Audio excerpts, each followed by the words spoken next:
হবে না।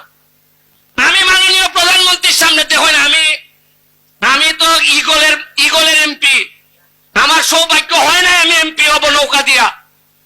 তারপরে মাননীয় প্রধানমন্ত্রী এই পর্যন্ত সংসদে দাঁড়াইয়া আমি যতগুলা কথা বলছি, আমি এখানে সবার সামনে বলতে পারি না, যতগুলা কথা বলছি আমি, জননেত্রী শেখ হাসিনা কিছু কিছু কথায় আমার দিকে তাকান নাই, নিচের দিকে তাকাইছিলেন, কিন্তু সবগুলা কাজের কথার ব্যাপারে উনি অ্যাকশন নিছেন।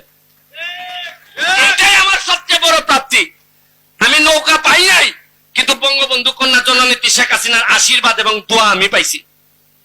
কারণ সারা জীবন ছাত্রলীগ, যুবলীগ, আওয়ামী লীগ করে তাই শিখছি যে বঙ্গবন্ধুর আদর্শ খালি মুখে মুখে না, তোমার হৃদয়ে থাকতে হবে, রক্তে থাকতে হবে।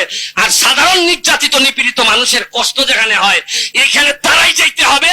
এমপি হও আর না হও, নেতা হও আর না হও, মানুষের দুঃখে কষ্টে মানুষকে ফালাই যাওয়া যাবে না।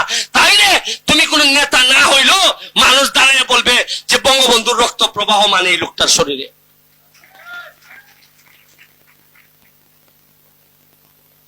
শুনেন, 100 টাকা করে চা পাতা বিক্রি করছেন, আমি বক্তব্য দিছি 2 মাস আগে, কেমনে মাত্র 1 মাসের ব্যবধানে কেমনে 400 টাকা হয়ে গেছে গা? কেমনে হইলো? আমি কি জাদু জানি? না, খেটায় জাদু করছে।